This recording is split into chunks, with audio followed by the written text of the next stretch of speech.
Okay, everybody, we are back, and I'm going to do my thoughts on episode 3 and 4 of The Winter Soldier. I did not have a chance last week. I watched the episode, but I did not have a chance to do a recap because I have a 17-month-old daughter, and all she ever wants to do is watch Frozen and Mickey Mouse Club and play and run around and learn her flashcards and all that good stuff. So, as a new father, that's my focus. But I did get to watch, both episodes, and I wanted to share some of my thoughts. One, I loved that they went to Madripoor, and to see Sharon Carter there, once again, I think she will play a more pivotal role going down the pike. One of the things that I thought was very interesting is that, she's on the run and she's hiding in, that island of criminals. And it's weird because you would think after the blip and after the Captain America Civil War, and all this kind of stuff, and then Avengers Endgame, that they would have given her a pardon, or even if Sam would have requested a pardon for any wrongdoing that she had done, and that didn't happen. So again, one of those things where you have to forgive. I don't know if you forgive or if there's other reasons, but when you have like the thing where the Avengers have no money, in the writing, and Sam can't even get a loan, and he's like a guy who saved the planet. It's just like really weird. So this is another one of those things which it doesn't really make sense. I just feel like they wanted to bring the character Sharon Carter back into the fold, and we're trying to figure out how to put her in. But look, everyone who writes these movies or these TV shows for Marvel, they go through all this approval and all this. So they obviously said they were okay with it. So, I guess I'm okay with it. Just to see Emily Van Camp back is all that really matters, because she was always a great character. Aaron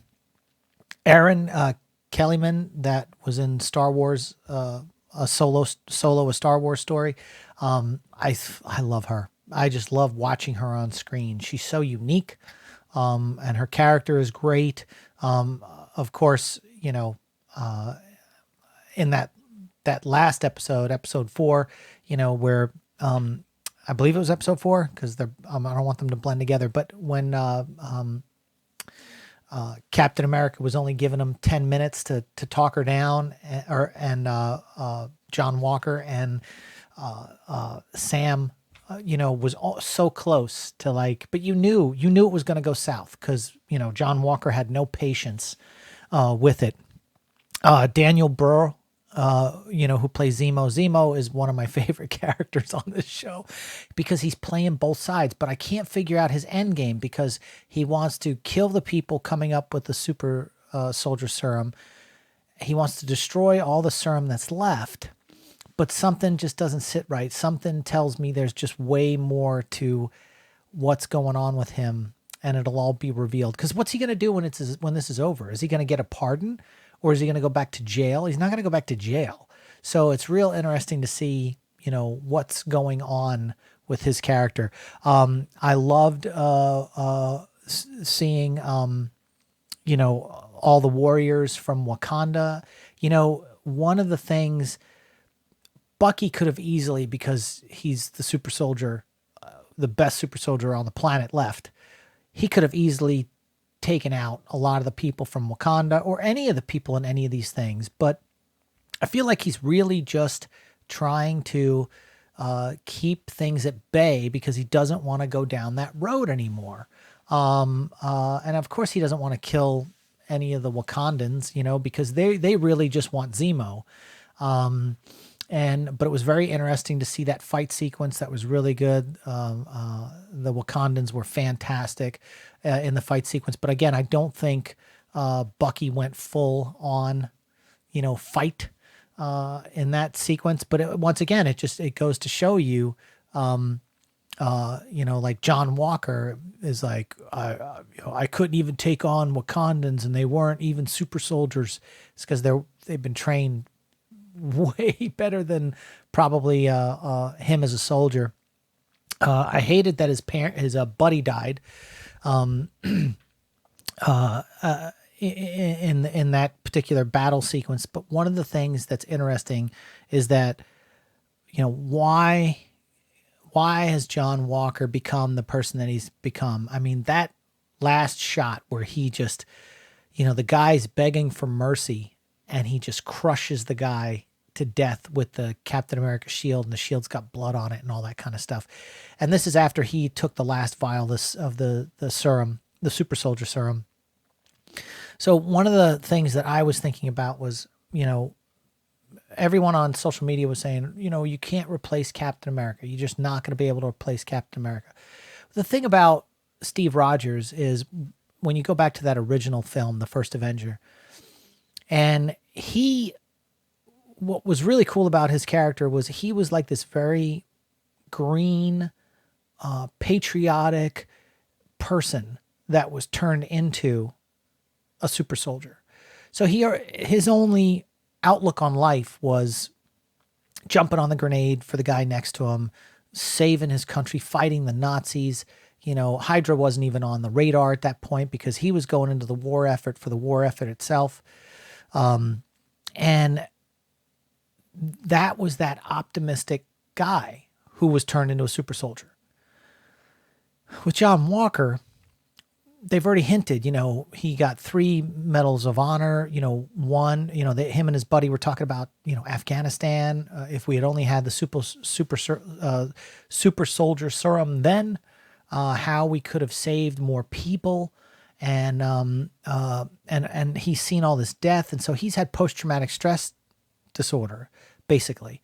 And then the pressures of trying to fill the shoes of Steve Rogers and becoming a new Captain America. That's is on top of PTSD. That's got to be just like weighing on him so much.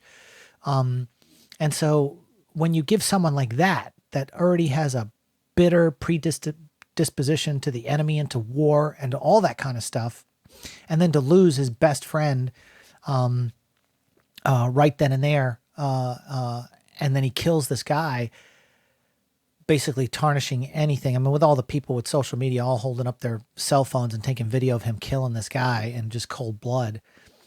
I don't know where the next episode's going to go. But like, that's where I think the main difference is between Steve Rogers and John Walker is this guy is jaded when he takes the serum, and Steve Rogers was an optimistic young man ready to serve his country without any experience in war that could have damaged his perception of his own reality. And so that's where it's very scary when the super soldier serum is given to certain people, because you don't know how those life experiences with those particular people will play out. And we're seeing with John Walker, and it just sucks because like Wyatt Russell, Kurt Russell, and Goldie Hawn's son, I feel so bad for him, because it's almost like the people on Game of Thrones, that one guy that was like a psycho with the dogs that would let his dogs eat people, and then the one God, it's been so many years since I've seen Game of Thrones. I don't remember even the characters' names now, but then the other blonde-haired guy who drank the poison, like, people hate these people. Like, they'll spit on them in real life. Like, if you're walking down the street, like, people can't seem to distinguish between the actor and and I feel bad, because it's like the whole world hates this character, John Walker. But it's like, maybe they can find a way for people to sympathize with him. And I think they're trying to do that in the writing, with the fact that, like, he lost his best friend. He's got post-traumatic stress disorder. They're trying to plant these seeds so that people actually care about this guy, because nobody's going to buy this guy's action figure. Nobody wants this guy's action figure. There's just no way. And they're going to hate him. They're going to hate him forever. And, he had to have known going into this. Now, his father, Kurt Russell, was in the Mouse House for years. I think some of Kurt Russell's first jobs ever were with Disney feature films and Disney. He's been a loyal Disney guy forever. And then, so it's nice to see his son get a chance to play with the Mouse House now too. And then, I found out just through social media that Wyatt had actually read for Captain America against, I don't know how far he made it in the screen test, but he against Chris Evans, and lost the role to Chris Evans. But at least he got to play Captain America again. But this version of Captain America is probably not the one he wanted to play. But it's like, hey, I get to wear the suit. I get to be in this great show. I just feel bad for that guy. So yeah, I've again, I haven't talked much about Anthony Mackie because, the thing about his character is he hasn't changed much throughout this whole thing. He's still the same guy. Now they're tying in his, his, the one character, called the sister and all that kind of stuff. And so they're bringing back that little storyline again, where she's got to run off and hide with the kids. So I'm kind of cool. It's kind of cool. It's that it's circling back to that. I hope Zemo gets away in the end, because I just love this guy. I love this guy. And one of the things that I've always had problems with, whether it be DC or whether it be Marvel, is they kill their villains off way too soon. They either give them one movie like Red Skull, and then they bring him back, later for little bits and pieces, where they had to do the sacrifice for the Soul Stone. But I always thought I would have loved to have seen more adventures with Red Skull, because he was a good character, and Zemo's a really good character, and I just hope they keep him. And again, like, I think a lot of people are speculating that this leads to, Doctor Doom and all this other kind of stuff, and that'll be fun because we need more villains. I'm excited. I liked episode 3. The action was great in episode 3. The story in episode 4 was fantastic, and really fleshed out some of the characters. I just love this series. It's absolutely fantastic, and it's been giving me my Marvel Jones, if you will, because I can't wait for Black Widow.